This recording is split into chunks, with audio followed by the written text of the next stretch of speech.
ਅਕਾਲੀ ਦਲ ਦੇ senior leader ਅਤੇ ਸਾਬਕਾ ਕੈਬਨਿਟ ਮਿਨਿਸਟਰ ਬਿਕਰਮ ਮਜੀਠੀਆ ਦੀਆਂ ਮੁਸ਼ਕਲਾਂ ਲਗਾਤਾਰ ਵੱਧ ਰਹੀਆਂ ਨੇ। ਲਗਾਤਾਰ ਪੁਲਿਸ ਅਲੱਗ-ਅਲੱਗ ਜਗ੍ਹਾਵਾਂ ਦੇ ਉੱਤੇ ਛਾਪੇਮਾਰੀ ਕਰ ਰਹੀ ਹੈ, ਲਗਾਤਾਰ ਤਲਾਸ਼ ਹੋ ਰਹੀ ਹੈ। 20 ਦਸੰਬਰ ਦੀ ਰਾਤ ਨੂੰ ਨਸ਼ੇ ਨੂੰ ਲੈ ਕੇ ਜਿਹੜੀ FIR ਦਰਜ ਕੀਤੀ ਗਈ ਸੀ, ਉਸ ਤੋਂ ਬਾਅਦ ਲਗਾਤਾਰ ਬਿਕਰਮ ਮਜੀਠੀਆ ਅੰਡਰਗਰਾਉਂਡ ਚੱਲ ਰਹੇ ਨੇ। ਹਾਲਾਂਕਿ ਪੁਲਿਸ ਦੁਆਰਾ ਜੋ FIR ਦਰਜ ਕੀਤੀ ਗਈ ਸੀ, ਉਹਦੇ ਵਿੱਚ ਪਲੈਨਿੰਗ ਬਣਾਈ ਗਈ ਸੀ। ਜਦ 20 ਦਸੰਬਰ ਰਾਤ ਨੂੰ ਇਹ FIR ਦਰਜ ਕੀਤੀ ਗਈ ਸੀ ਕਿ ਨਾਲ ਦੀ ਨਾਲ ਛਾਪੇਮਾਰੀ ਕਰਕੇ ਬਿਕਰਮ ਮਜੀਠੀਆ ਨੂੰ ਗ੍ਰਿਫਤਾਰ ਕਰ ਲੈਣਾ। ਉਹਨਾਂ ਦੀ ਲੋਕੇਸ਼ਨ ਵੀ ਚੰਡੀਗੜ੍ਹ ਜੋ ਉਹਨਾਂ ਦਾ ਸਰਕਾਰੀ ਫਲੈਟ ਹੈਗਾ ਉਸ ਦੀ ਮਿਲੀ ਸੀਗੀ। ਉਸ ਸਰਕਾਰੀ ਫਲੈਟ ਦੇ ਵਿੱਚ ਰਾਤ ਨੂੰ ਛਾਪੇਮਾਰੀ ਕੀਤੀ ਗਈ, ਲੇਕਿਨ ਉਥੋਂ ਸਿਰਫ ਬਿਕਰਮ ਮਜੀਠੀਆ ਦਾ ਮੋਬਾਈਲ ਹੀ ਬਰਾਮਦ ਹੋਇਆ, ਨਾ ਕਿ ਬਿਕਰਮ ਮਜੀਠੀਆ ਖੁਦ। ਬਿਕਰਮ ਮਜੀਠੀਆ ਲਗਾਤਾਰ ਅੰਡਰਗਰਾਉਂਡ ਚੱਲ ਰਿਹਾ। ਪੰਜਾਬ ਸਰਕਾਰ ਦੁਆਰਾ ਬਣਾਈ ਗਈ ਸਿੱਟ ਲਗਾਤਾਰ ਛਾਪੇਮਾਰੀ ਕਰ ਰਹੀ ਹੈ। ਅੰਮ੍ਰਿਤਸਰ ਦੇ ਵਿੱਚ ਵੀ ਬਹੁਤ ਜਗ੍ਹਾ ਤੇ ਛਾਪੇਮਾਰੀ ਕੀਤੀ ਗਈ ਹੈ। ਇਸ ਤੋਂ ਇਲਾਵਾ ਹਰਿਆਣੇ ਦੇ ਕੁਝ ਜਗ੍ਹਾ ਤੇ ਛਾਪੇਮਾਰੀ ਕੀਤੀ ਗਈ ਹੈ ਤੇ ਚੰਡੀਗੜ੍ਹ ਉਹਨਾਂ ਦੇ ਫਲੈਟ, ਜਿਹੜਾ ਸਰਕਾਰੀ ਫਲੈਟ ਹੈ, ਜਿਹੜਾ ਉਹਨਾਂ ਨੂੰ ਬਤੌਰ MLA ਮਿਲਿਆ, ਉੱਥੇ ਵੀ ਲਗਾਤਾਰ ਛਾਪੇਮਾਰੀ ਕੀਤੀ ਜਾ ਰਹੀ ਹੈ। ਹਾਲਾਂਕਿ ਇਸ ਤੇ ਅਕਾਲੀ ਦਲ ਰਣਨੀਤੀ ਬਣਾ ਰਿਹਾ ਕਿ ਇਸ ਮਸਲੇ ਦੇ ਵਿੱਚ ਹੁਣ ਅੱਗੇ ਕੀ ਕੀਤਾ ਜਾਵੇ, ਕਿਉਂਕਿ ਇਸ ਮਸਲੇ ਦੇ ਵਿੱਚ ਇੱਕ ਵੱਡਾ ਪੋਲੀਟੀਕਲ ਡੈਂਟ ਪੈਣਾ ਇੱਕ ਸੁਭਾਵਿਕ ਜੀ ਗੱਲ ਹੈ, ਕਿਉਂਕਿ ਪੰਜਾਬ ਵਿਧਾਨ ਸਭਾ 2022 ਦੇ ਇਲੈਕਸ਼ਨ ਸਿਰ ਦੇ ਉੱਤੇ ਆ। ਤਾਂ ਇਸ ਦੇ ਨਾਲ ਅਕਾਲੀ ਦਲ ਨੂੰ ਇੱਕ ਵੱਡਾ ਪੋਲੀਟੀਕਲ ਡੈਂਟ ਪੈ ਸਕਦਾ। ਇਸ ਨੂੰ ਲੈ ਕੇ ਲਗਾਤਾਰ ਰਣਨੀਤੀ ਅਕਾਲੀ ਦਲ ਵੱਲੋਂ ਵੀ ਬਣਾਈ ਗਈ ਆ। ਇੱਕ ਵੱਡੇ ਸੰਕਟ ਦੇ ਵਿੱਚ ਇਸ ਸਮੇਂ ਅਕਾਲੀ ਦਲ ਦਿਖ ਰਿਹਾ, ਕਿਉਂਕਿ ਪੰਜਾਬ ਸਰਕਾਰ ਵੱਲੋਂ ਜਿਹੜਾ ਦਾਅਵਾ ਕੀਤਾ ਗਿਆ ਸੀ ਕਿ ਅਸੀਂ ਨਸ਼ਾ ਤਸਕਰਾਂ ਦੇ ਖਿਲਾਫ ਕਾਰਵਾਈ ਕਰਾਂਗੇ, ਉਸ ਤੋਂ ਬਾਅਦ ਇੱਕ ਪੋਲੀਟੀਕਲ ਪ੍ਰੈਸ਼ਰ ਪੈਂਦਾ, ਇੱਕ ਲੋਕਾਂ ਦਾ ਦਬਾਅ ਪੈਂਦਾ, ਜਿਸ ਦੇ ਤਹਿਤ ਇੱਕ FIR ਦਰਜ ਕੀਤੀ ਜਾਂਦੀ ਹੈ, ਜਿਸ ਦੀ ਧਾਰਾ 25 ਅਤੇ ਧਾਰਾ 27A ਅਤੇ ਇਸ ਤੋਂ ਇਲਾਵਾ ਧਾਰਾ 29 ਲਗਾਈ ਗਈ, ਜਿਹੜੀ NDPS ਐਕਟ ਦੇ ਤਹਿਤ ਆਉਂਦੀ ਹੈ। ਇਸ ਧਾਰਾਵਾਂ ਨੂੰ ਲੈ ਕੇ ਜਿਹੜਾ ਕਿਹਾ ਜਾ ਰਿਹਾ ਹੈ ਕਿ 10 ਤੋਂ 20 ਸਾਲ ਦੀ ਜਿਹੜੀ ਸਜ਼ਾ ਹੋ ਸਕਦੀ ਆ। ਤੇ ਇਸ ਦੇ ਨਾਲ ਹੀ ਇੱਕ ਕਾਨੂੰਨੀ ਸੰਕਟ ਵੀ ਹੈਗਾ ਤੇ ਪੋਲੀਟੀਕਲ ਸੰਕਟ ਵੀ ਹੈਗਾ। ਛਾਪੇਮਾਰੀ ਲਗਾਤਾਰ ਕਰ ਰਹੀ ਆ, ਲੇਕਿਨ ਸਿੱਟ ਨੂੰ ਹਾਲੇ ਤੱਕ ਕਾਮਯਾਬੀ ਨਹੀਂ ਪ੍ਰਾਪਤ ਹੋਈ। ਹਾਲੇ ਤੱਕ ਇਸ ਮਸਲੇ ਦੇ ਵਿੱਚ ਪੋਲੀਟੀਕਲ ਗਲਿਆਰਾਂ ਦੇ ਵਿੱਚ ਚਰਚਾਵਾਂ ਬਹੁਤ ਛਿੜੀਆਂ ਹੋਈਆਂ ਨੇ, ਲੇਕਿਨ ਜ਼ਮੀਨੀ ਰੂਪ ਦੇ ਵਿੱਚ ਹਾਲੇ ਤੱਕ ਬਿਕਰਮ ਮਜੀਠੀਆ ਦੀ ਜਿਹੜੀ ਗ੍ਰਿਫਤਾਰੀ ਨਹੀਂ ਹੋ ਸਕੀ। ਹਾਲਾਂਕਿ ਅਕਾਲੀ ਦਲ ਨੇ ਪ੍ਰੈਸ ਕਾਨਫਰੰਸ ਕਰਕੇ ਪੋਲੀਟੀਕਲ ਵੈਂਡੇਟਾ ਹੋਣ ਦੀ ਗੱਲਬਾਤ ਕਹੀ ਹੈ, ਲੇਕਿਨ ਪੰਜਾਬ ਸਰਕਾਰ ਦੇ ਕਈ ਮੰਤਰੀਆਂ ਵੱਲੋਂ ਬਿਆਨ ਆਏ, ਕਈ MLA ਵੱਲੋਂ ਬਿਆਨ ਆਏ ਅਤੇ ਡਿਪਟੀ CM ਤੱਕ ਬਿਆਨ ਆਏ ਕਿ ਜੋ ਕਾਨੂੰਨ ਕਹਿੰਦਾ, ਕਾਨੂੰਨ ਦੇ ਅਕੋਰਡਿੰਗ ਹੋਏਗਾ, ਜੋ ਵੀ ਹੋਏਗਾ, ਜੋ ਵੀ ਗੁਨਾਹਗਾਰ ਹੋਏਗਾ ਉਸ ਤੇ ਕਾਰਵਾਈ ਹੋਏਗੀ। ਕਿਸੇ ਤਰੀਕੇ ਦਾ ਪੋਲੀਟੀਕਲ ਵੈਂਡੇਟਾ ਨਹੀਂ ਹੋ ਰਿਹਾ। ਕੈਮਰਾਮੈਨ ਦੀਪਕ ਦੇ ਨਾਲ ਰਵਿੰਦਰ ਸਿੰਘ, ਦੈਨਿਕ ਸਵੇਰਾ TV, ਚੰਡੀਗੜ੍ਹ। ਅਕਾਲੀ ਦਲ ਦੇ ਸੀਨੀਅਰ ਲੀਡਰ ਅਤੇ ਸਾਬਕਾ ਕੈਬਨਿਟ ਮਿਨਿਸਟਰ ਬਿਕਰਮ ਮਜੀਠੀਆ ਦੀਆਂ ਮੁਸ਼ਕਲਾਂ ਲਗਾਤਾਰ ਵੱਧ ਰਹੀਆਂ ਨੇ। ਲਗਾਤਾਰ ਪੁਲਿਸ ਅਲੱਗ-ਅਲੱਗ ਜਗ੍ਹਾਵਾਂ ਦੇ ਉੱਤੇ ਛਾਪੇਮਾਰੀ ਕਰ ਰਹੀ ਹੈ, ਲਗਾਤਾਰ ਤਲਾਸ਼ ਹੋ ਰਹੀ ਹੈ। 20 ਦਸੰਬਰ ਦੀ ਰਾਤ ਨੂੰ ਨਸ਼ੇ ਨੂੰ ਲੈ ਕੇ ਜਿਹੜੀ FIR ਦਰਜ ਕੀਤੀ ਗਈ ਸੀ, ਉਸ ਤੋਂ ਬਾਅਦ ਲਗਾਤਾਰ ਬਿਕਰਮ ਮਜੀਠੀਆ ਅੰਡਰਗਰਾਉਂਡ ਚੱਲ ਰਹੇ ਨੇ। ਹਾਲਾਂਕਿ ਪੁਲਿਸ ਦੁਆਰਾ ਜੋ FIR ਦਰਜ ਕੀਤੀ ਗਈ ਸੀ, ਉਹਦੇ ਵਿੱਚ ਪਲੈਨਿੰਗ ਬਣਾਈ ਗਈ ਸੀ। ਜਦ 20 ਦਸੰਬਰ ਰਾਤ ਨੂੰ ਇਹ FIR ਦਰਜ ਕੀਤੀ ਗਈ ਸੀ ਕਿ ਨਾਲ ਦੀ ਨਾਲ ਛਾਪੇਮਾਰੀ ਕਰਕੇ ਬਿਕਰਮ ਮਜੀਠੀਆ ਨੂੰ ਗ੍ਰਿਫਤਾਰ ਕਰ ਲੈਣਾ। ਉਹਨਾਂ ਦੀ ਲੋਕੇਸ਼ਨ ਵੀ ਚੰਡੀਗੜ੍ਹ ਜੋ ਉਹਨਾਂ ਦਾ ਸਰਕਾਰੀ ਫਲੈਟ ਹੈਗਾ ਉਸ ਦੀ ਮਿਲੀ ਸੀਗੀ। ਉਸ ਸਰਕਾਰੀ ਫਲੈਟ ਦੇ ਵਿੱਚ ਰਾਤ ਨੂੰ ਛਾਪੇਮਾਰੀ ਕੀਤੀ ਗਈ, ਲੇਕਿਨ ਉਥੋਂ ਸਿਰਫ ਬਿਕਰਮ ਮਜੀਠੀਆ ਦਾ ਮੋਬਾਈਲ ਹੀ ਬਰਾਮਦ ਹੋਇਆ, ਨਾ ਕਿ ਬਿਕਰਮ ਮਜੀਠੀਆ ਖੁਦ।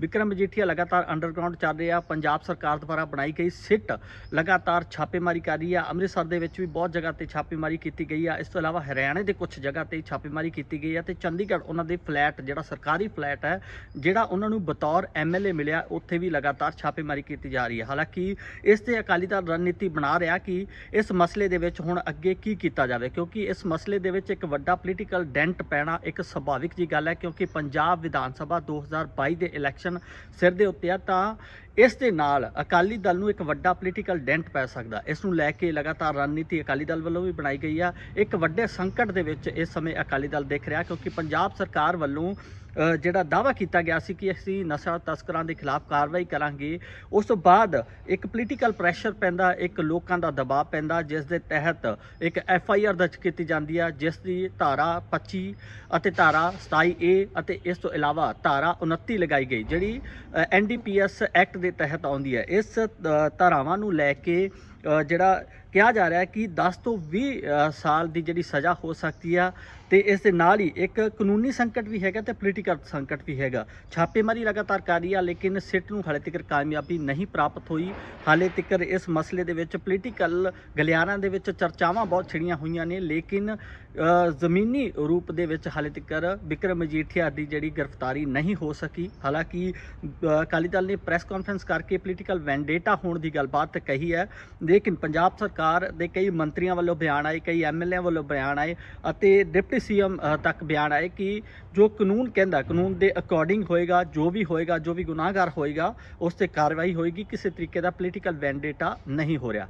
ਕੈਮਰਾਮੈਨ ਦੀਪਕ ਦੇ ਨਾਲ ਰਵਿੰਦਰ ਸਿੰਘ, ਦੈਨਿਕ ਸਵੇਰਾ ਟੀਵੀ, ਚੰਡੀਗੜ੍ਹ। ਅਕਾਲੀ ਦਲ ਦੇ ਸੀਨੀਅਰ ਲੀਡਰ ਅਤੇ ਸਾਬਕਾ ਕੈਬਨਿਟ ਮਿਨਿਸਟਰ ਬਿਕਰਮ ਮਜੀਠੀਆ ਦੀਆਂ ਮੁਸ਼ਕਲਾਂ ਲਗਾਤਾਰ ਵੱਧ ਰਹੀਆਂ ਨੇ। ਲਗਾਤਾਰ ਪੁਲਿਸ ਅਲੱਗ-ਅਲੱਗ ਜਗ੍ਹਾਵਾਂ ਦੇ ਉੱਤੇ ਛਾਪੇਮਾਰੀ ਕਰ ਰਹੀ ਹੈ, ਲਗਾਤਾਰ ਤਲਾਸ਼ ਹੋ ਰਹੀ ਹੈ। 20 ਦਸੰਬਰ ਦੀ ਰਾਤ ਨੂੰ ਨਸ਼ੇ ਨੂੰ ਲੈ ਕੇ ਜਿਹੜੀ FIR ਦਰਜ ਕੀਤੀ ਗਈ ਸੀ, ਉਸ ਤੋਂ ਬਾਅਦ ਲਗਾਤਾਰ ਬਿਕਰਮ ਮਜੀਠੀਆ ਅੰਡਰਗਰਾਊਂਡ ਚੱਲ ਰਹੇ ਨੇ। ਹਾਲਾਂਕਿ ਪੁਲਿਸ ਦੁਆਰਾ ਜੋ FIR ਦਰਜ ਕੀਤੀ ਗਈ ਸੀ ਉਹਦੇ ਵਿੱਚ ਪਲੈਨਿੰਗ ਬਣਾਈ ਗਈ ਸੀ, ਜਦ 20 ਦਸੰਬਰ ਰਾਤ ਨੂੰ ਇਹ FIR ਦਰਜ ਕੀਤੀ ਗਈ ਸੀ ਕਿ ਨਾਲ ਦੀ ਨਾਲ ਛਾਪੇਮਾਰੀ ਕਰਕੇ ਬਿਕਰਮ ਮਜੀਠੀਆ ਨੂੰ ਗ੍ਰਿਫਤਾਰ ਕਰ ਲੈਣਾ।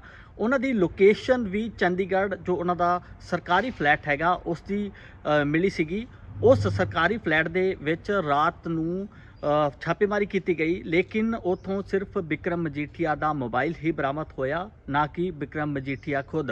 ਬਿਕਰਮ ਮਜੀਠੀਆ ਲਗਾਤਾਰ ਅੰਡਰਗਰਾਊਂਡ ਚੱਲ ਰਿਹਾ। ਪੰਜਾਬ ਸਰਕਾਰ ਦੁਆਰਾ ਬਣਾਈ ਗਈ ਸਿੱਟ ਲਗਾਤਾਰ ਛਾਪੇਮਾਰੀ ਕਰ ਰਹੀ ਹੈ। ਅੰਮ੍ਰਿਤਸਰ ਦੇ ਵਿੱਚ ਵੀ ਬਹੁਤ ਜਗ੍ਹਾ ਤੇ ਛਾਪੇਮਾਰੀ ਕੀਤੀ ਗਈ ਹੈ। ਇਸ ਤੋਂ ਇਲਾਵਾ ਹਰਿਆਣੇ ਦੇ ਕੁਝ ਜਗ੍ਹਾ ਤੇ ਛਾਪੇਮਾਰੀ ਕੀਤੀ ਗਈ ਹੈ ਤੇ ਚੰਡੀਗੜ੍ਹ ਉਹਨਾਂ ਦੇ ਫਲੈਟ, ਜਿਹੜਾ ਸਰਕਾਰੀ ਫਲੈਟ ਹੈ, ਜਿਹੜਾ ਉਹਨਾਂ ਨੂੰ ਬਤੌਰ MLA ਮਿਲਿਆ, ਉੱਥੇ ਵੀ ਲਗਾਤਾਰ ਛਾਪੇਮਾਰੀ ਕੀਤੀ ਜਾ ਰਹੀ ਹੈ। ਹਾਲਾਂਕਿ ਇਸ ਤੇ ਅਕਾਲੀ ਦਲ ਰਣਨੀਤੀ ਬਣਾ ਰਿਹਾ ਕਿ ਇਸ ਮਸਲੇ ਦੇ ਵਿੱਚ ਹੁਣ ਅੱਗੇ ਕੀ ਕੀਤਾ ਜਾਵੇ, ਕਿਉਂਕਿ ਇਸ ਮਸਲੇ ਦੇ ਵਿੱਚ ਇੱਕ ਵੱਡਾ ਪੋਲੀਟੀਕਲ ਡੈਂਟ ਪੈਣਾ ਇੱਕ ਸੁਭਾਵਿਕ ਜੀ ਗੱਲ ਹੈ, ਕਿਉਂਕਿ ਪੰਜਾਬ ਵਿਧਾਨ ਸਭਾ 2022 ਦੇ ਇਲੈਕਸ਼ਨ ਸਿਰ ਦੇ ਉੱਤੇ ਆ। ਤਾਂ ਇਸ ਦੇ ਨਾਲ ਅਕਾਲੀ ਦਲ ਨੂੰ ਇੱਕ ਵੱਡਾ ਪੋਲੀਟੀਕਲ ਡੈਂਟ ਪੈ ਸਕਦਾ। ਇਸ ਨੂੰ ਲੈ ਕੇ ਲਗਾਤਾਰ ਰਣਨੀਤੀ ਅਕਾਲੀ ਦਲ ਵੱਲੋਂ ਵੀ ਬਣਾਈ ਗਈ ਆ। ਇੱਕ ਵੱਡੇ ਸੰਕਟ ਦੇ ਵਿੱਚ ਇਸ ਸਮੇਂ ਅਕਾਲੀ ਦਲ ਦਿਖ ਰਿਹਾ, ਕਿਉਂਕਿ ਪੰਜਾਬ ਸਰਕਾਰ ਵੱਲੋਂ ਜਿਹੜਾ ਦਾਅਵਾ ਕੀਤਾ ਗਿਆ ਸੀ ਕਿ ਅਸੀਂ ਨਸ਼ਾ ਤਸਕਰਾਂ ਦੇ ਖਿਲਾਫ ਕਾਰਵਾਈ ਕਰਾਂਗੇ, ਉਸ ਤੋਂ ਬਾਅਦ ਇੱਕ ਪੋਲੀਟੀਕਲ ਪ੍ਰੈਸ਼ਰ ਪੈਂਦਾ, ਇੱਕ ਲੋਕਾਂ ਦਾ ਦਬਾਅ ਪੈਂਦਾ, ਜਿਸ ਦੇ ਤਹਿਤ ਇੱਕ FIR ਦਰਜ ਕੀਤੀ ਜਾਂਦੀ ਹੈ, ਜਿਸ ਦੀ ਧਾਰਾ 25 ਅਤੇ ਧਾਰਾ 27A ਅਤੇ ਇਸ ਤੋਂ ਇਲਾਵਾ ਧਾਰਾ 29 ਲਗਾਈ ਗਈ, ਜਿਹੜੀ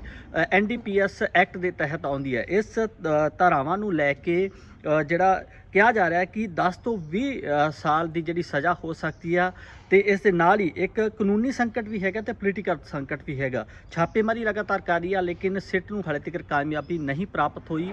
ਹਾਲੇ ਤੱਕ ਇਸ ਮਸਲੇ ਦੇ ਵਿੱਚ ਪੋਲੀਟੀਕਲ ਗਲਿਆਰਾਂ ਦੇ ਵਿੱਚ ਚਰਚਾਵਾਂ ਬਹੁਤ ਛਿੜੀਆਂ ਹੋਈਆਂ ਨੇ, ਲੇਕਿਨ ਜ਼ਮੀਨੀ ਰੂਪ ਦੇ ਵਿੱਚ ਹਾਲੇ ਤੱਕ ਬਿਕਰਮ ਮਜੀਠੀਆ ਦੀ ਜਿਹੜੀ ਗ੍ਰਿਫਤਾਰੀ ਨਹੀਂ ਹੋ ਸਕੀ। ਹਾਲਾਂਕਿ ਅਕਾਲੀ ਦਲ ਨੇ ਪ੍ਰੈਸ ਕਾਨਫਰੰਸ ਕਰਕੇ ਪੋਲੀਟੀਕਲ ਵੈਂਡੇਟਾ ਹੋਣ ਦੀ ਗੱਲਬਾਤ ਕਹੀ ਹੈ, ਲੇਕਿਨ ਪੰਜਾਬ ਸਰਕਾਰ ਦੇ ਕਈ ਮੰਤਰੀਆਂ ਵੱਲੋਂ ਬਿਆਨ ਆਏ, ਕਈ MLA ਵੱਲੋਂ ਬਿਆਨ ਆਏ ਅਤੇ ਡਿਪਟੀ CM ਤੱਕ ਬਿਆਨ ਆਏ ਕਿ ਜੋ ਕਾਨੂੰਨ ਕਹਿੰਦਾ, ਕਾਨੂੰਨ ਦੇ ਅਕੋਰਡਿੰਗ ਹੋਏਗਾ, ਜੋ ਵੀ ਗੁਨਾਹਗਾਰ ਹੋਏਗਾ ਉਸ ਤੇ ਕਾਰਵਾਈ ਹੋਏਗੀ। ਕਿਸੇ ਤਰੀਕੇ ਦਾ ਪੋਲੀਟੀਕਲ ਵੈਂਡੇਟਾ ਨਹੀਂ ਹੋ ਰਿਹਾ।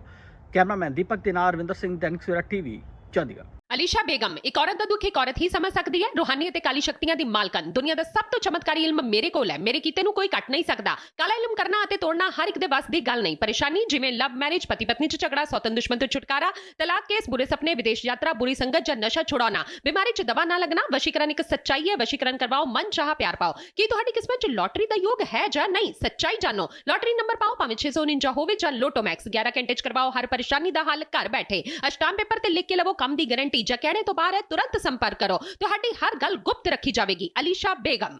वर्ल्ड फेमस बाबा सलीम खान 21 बार गोल्ड मेडलिस्ट। सारियां थावां तो निराश अते मायूस होने वाले एक बार फोन जरूर करो, जिवें चाहोगे उवें होएगा। It's my promise, immediately result, open challenge. इल्मां दे माहिर A to Z समस्यावां दा फोन ते घर बैठे करवाओ हल। वशीकरण अते मुठ करनी, लव मैरिज, सौतन अते दुश्मन तो छुटकारा, पक्का काम पक्का हल, 101% दी गारंटी। अष्टाम पेपर समेत सब तो पहला काम करन दा वादा। नौकरी, प्रमोशन, कारोबार च परेशानी, घर च झगड़ा, कोर्ट केस, तलाक, प्रॉपर्टी झगड़ा, पति पत्नी च अनबन, जादू टोना, मनमोहनी वशीकरण करवाओ जां तुड़वाओ, रुस्से नूं मनाउणा। हुणे कॉल करो बाबा सलीम खान 98 199 37 467।